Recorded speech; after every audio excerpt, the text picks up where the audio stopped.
IT and HRD minister Nara Lokesh గారు globally travel చేస్తూ ఎన్నో ఐటీ కంపెనీస్ ని అట్రాక్ట్ చేస్తూ మన ఆంధ్రప్రదేశ్ ని గ్లోబల్ గా రిప్రజెంటేట్ చేస్తూ ఎన్నో గొప్ప గొప్ప కంపెనీస్ అన్నిటిని మన ఆంధ్రప్రదేశ్ లో ఇన్వెస్ట్ చేయడానికి తీసుకొని వస్తుంటే ఒక పక్కన వైఎస్ జగన్మోహన్ రెడ్డి గారు and their team are working hard to get Nara Lokesh గారు వర్కౌట్ చేస్తున్న వాటన్నిటిని కిందకి లాగేయాలని చెప్పి సిరీస్ ఆఫ్ బిల్స్ ని హైకోర్టులో ఫైల్ చేయడం జరుగుతుంది. ఈ బిల్స్ ఫైల్ చేయడం వల్ల చాలా ఈ process of investing of companies Andhra Pradesh లో చాలా కష్టంగా అవుతుంది. ఒకవేళ ఇవే కంపెనీస్ సత్వా కానీ, కాగ్నిజెంట్ కానీ, టీసీఎస్ కానీ, రహేజా కానీ ఈ ఐటీ కంపెనీస్ అన్ని కానీ మన ఆంధ్రప్రదేశ్ లో ఇన్వెస్ట్ చేస్తే overall 1 crore job opportunities youth కి రావడం జరుగుతుంది. So we students as a student leaders మేము చదువుకునే వాళ్ళమే, మాకు ఆ వాల్యూ తెలుసు. ఒక కంపెనీ ఇక్కడ ఇన్వెస్ట్ అవుతే ఎన్ని జాబ్ ఆపర్చునిటీస్ యూత్ కి వస్తాయి అని చెప్పి. సో ప్లీజ్ ఆంధ్రప్రదేశ్ లో నారా చంద్రబాబు నాయుడు గారు ఐటీ మంత్రి నారా లోకేష్ గారు ఎంతో కష్టపడి కంపెనీల చుట్టూ తిరిగి అనేక కంపెనీలు ఆంధ్రప్రదేశ్ తీసుకురావడానికి చాలా కష్టపడి తీసుకొస్తుంటే జగన్మోహన్ రెడ్డి అంటుకో వీళ్ళంతా ఒక బ్యాచ్ గా తయారై ఆంధ్రప్రదేశ్ కి భవిష్యత్తు లేకుండా, ఆంధ్రప్రదేశ్ లో యువత విద్యార్థులకు ఉద్యోగాలు రాకుండా ఏం చేయాలో అన్ని చేస్తున్నారు.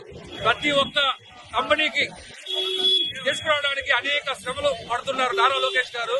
వీళ్ళు ఇంత శ్రమ పడుతున్నా కూడా వాళ్ళు హైకోర్టులో కేసులు వేసి కంపెనీల మీద ఎన్విరాన్మెంటల్ ప్రాబ్లమ్స్ ఉంటాయి, రకరకాల ప్రాబ్లమ్స్ చెప్పి ఆంధ్రప్రదేశ్ కంపెనీలు రాకుండా అడ్డుకుంటున్నారు. ఈ రోజు కాగ్నిజెంట్ కావచ్చు, టీసీహెచ్ కావచ్చు, సాఫ్ట్వేర్ కావచ్చు, రహేజా కావచ్చు, ఈ కంపెనీలన్నీ కూడా కార్యకలాపాలు స్థాపించడానికి రెడీగా ఉన్నాయి. కానీ జగన్మోహన్ రెడ్డి అంటుకో కేసులు వేసి వాళ్ళ కార్యకలాపాలకు అడ్డుపడుతున్నారు. వీటి వల్ల రాబోయే మైక్రోసాఫ్ట్ కంపెనీ కావచ్చు, గూగుల్ 1 gigawatt కంపెనీ కావచ్చు, ప్రతి ఒక్కటి కూడా భయభ్రాంతులు గురి చేస్తున్నారు. చిన్న కంపెనీలు రావడానికి కూడా చాలా ఇబ్బందిగా ఉంది. ఒకప్పుడు నారా చంద్రబాబు నాయుడు గారు హైదరాబాద్ లో హైటెక్ సిటీ నిర్మించి మైక్రోసాఫ్ట్ వాళ్ళు వెంటబడి అలాంటి కంపెనీలు అనేక కంపెనీలు హైదరాబాద్ తీసుకొచ్చారు. ఈ రోజు తమ రాష్ట్రంలో వాళ్ళు ఉద్యోగాలు చేసుకుంటారు. జగన్మోహన్ రెడ్డికి అసలు ఈ రాష్ట్రంలో యువత ఈ రాష్ట్రంలో ఉద్యోగం చేసుకోవడం ఇష్టం లేదా? వాళ్ళు గడిచిన 5 ఏళ్లలో 20 ఏళ్ళు ఎడక తీసుకెళ్లారు రాష్ట్రాన్ని. ఒక కంపెనీ కూడా తీసుకురాలేదు. దావోస్కి వెళ్ళమంటే ఐటీ మినిస్టర్ అక్కడ చలి ఎక్కువగా ఉంది, మేము అందుకే వెళ్ళట్లేదు అని చెప్పేసి వాళ్ళు ఐటీ మినిస్టర్ చెప్తున్నాడు. మేము ఎందుకు దావోస్ ని ఇక్కడ రప్పిస్తామని చెప్పి పెయిడ్ ఆర్టిస్టులు పెట్టి వైజాగ్ లో వాళ్ళకు సభ నడిపించారు. దానివల్ల 15 లక్షల ఉద్యోగాలు వస్తాయని చెప్పారు. కనీసం ఒక 100 ఉద్యోగాలు తెచ్చిన పాపాలు కూడా లేదు. ఐటీ మినిస్టర్ కానీ జగన్మోహన్ రెడ్డి అనుకో బ్యాచ్ ఈ రోజు ఎంతో కష్టపడి ఎంతో శ్రమించి కంపెనీల చుట్టూ తిరిగి చేస్తుంటే నారా లోకేష్ గారు ఆ కంపెనీల మీద హైకోర్టులో కేసులు వేసి చాలా ఇబ్బందికి గురి చేస్తున్నారు.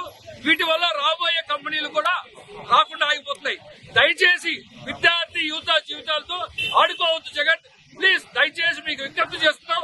ఆల్రెడీ మీరు పాత్రలోకి వెళ్ళిపోయారు. రాబోయే కాలంలో ఇలాంటి చర్యలే ఉంటే ఇటు మీకు భవిష్యత్తే లేకుండా పోతుంది కూడా తెలియజేసుకుంటాం. ఆంధ్రప్రదేశ్ అభివృద్ధిని ఐటీ కంపెనీల్ని